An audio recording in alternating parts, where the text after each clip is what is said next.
ಒಳ್ಳೆಯ ಜನರನ್ನ ಪರೀಕ್ಷೆ ಯಾವತ್ತಿಗೂ ಕೂಡ ಮಾಡಬೇಡಿ, ಯಾಕೆಂದರೆ ಅವರು ಗಾಜಿನ ಹಾಗೆ ಇರುತ್ತಾರೆ.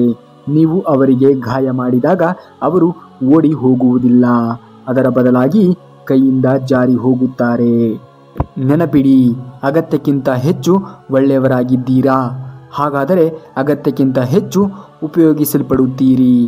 ಯಾರು ನಿಮ್ಮ ಫೀಲಿಂಗ್ಸ್ಗಳಿಗೆ ಗೌರವವನ್ನು ಕೊಡುವುದಿಲ್ಲವೋ ಅವರ ಮುಂದೆ ಹುಚ್ಚರಾಗಿ ಬೀಳೋದು ಪ್ರೀತಿಯಲ್ಲ, ಮೂರ್ಖತನವಾಗುತ್ತದೆ.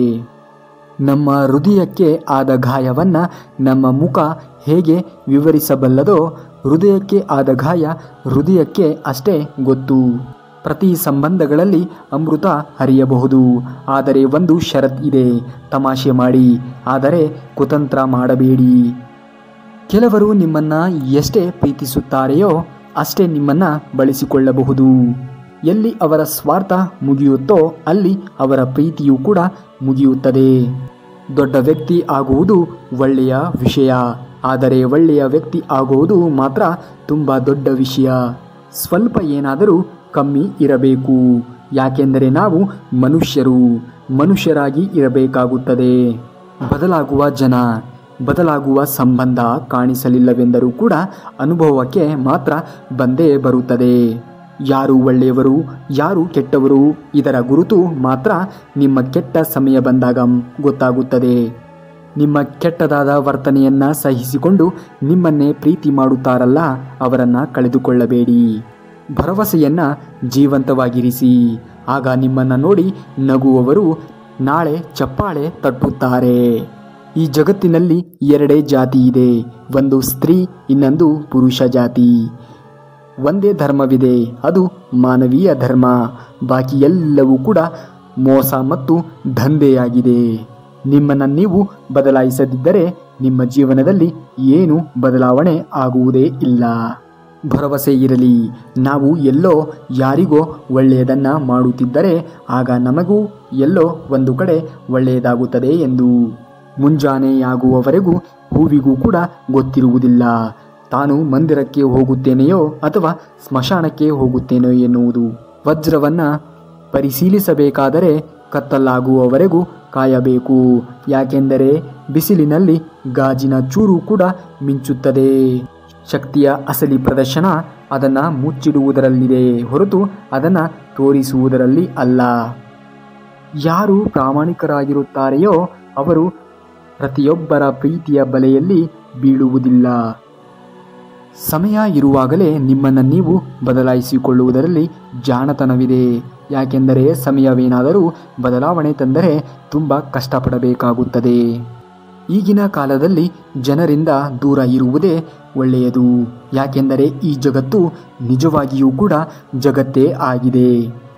ಜೀವನದಲ್ಲಿ ಕೆಲವೊಮ್ಮೆ ಎಂತಹ ಪರಿಸ್ಥಿತಿ ಬರುತ್ತದೆ ಅಂದರೆ ಯಾರಾದರೂ ಮಾತನಾಡಿದರೂ ಸರಿ, ಮಾತನಾಡಲಿಲ್ಲವೆಂದರೂ ಸರಿ, ಸ್ವತಂತ್ರವಾಗಿ ಬದುಕಬೇಕಾ?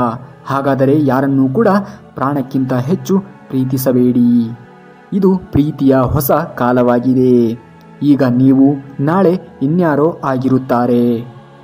ಜೀವನ ಮೋಹದೊಂದಿಗೆ ಶುರುವಾಗುತ್ತದೆ, ಮೋಹ ಭಂಗವಾದ ಮೇಲೆ ಮುಗಿದು ಹೋಗುತ್ತದೆ.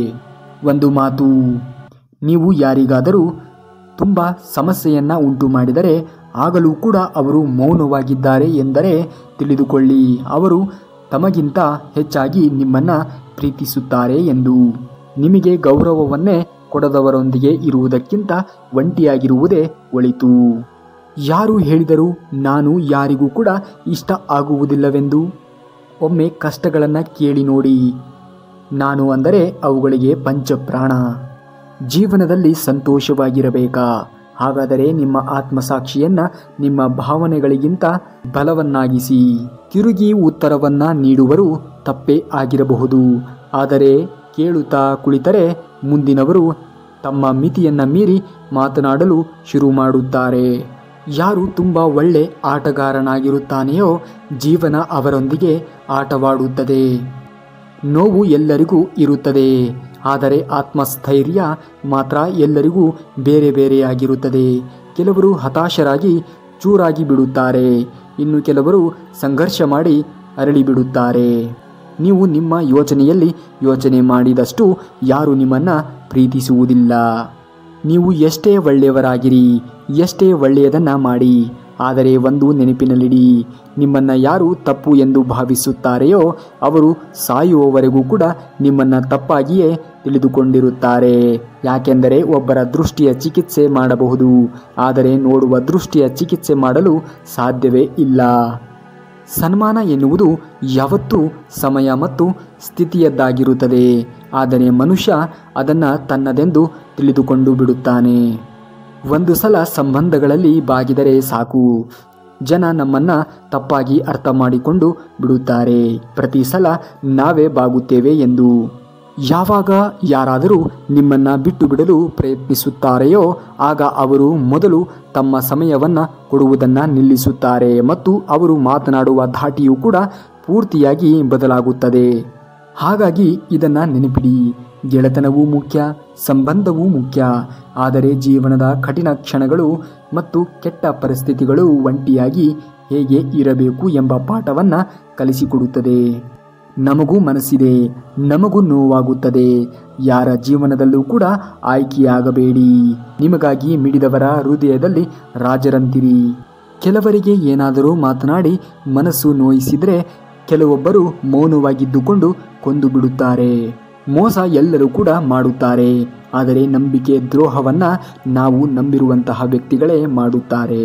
ಇನ್ನು ಇದೇ ರೀತಿಯಾಗಿರುವಂತಹ ಮಾಹಿತಿಗಳಿಗಾಗಿ ನಮ್ಮ ಚಾನಲ್ನ ಸಬ್ಸ್ಕ್ರೈಬ್ ಮಾಡ್ಕೊಳ್ಳಿ ಅಂತೇಳಿ ಹೇಳ್ತಾ ಮುಂದಿನ ವಿಡಿಯೋದಲ್ಲಿ ಸಿಗುವವರೆಗೂ ಧನ್ಯವಾದ. ಕರುನಾಡಿಗೆ.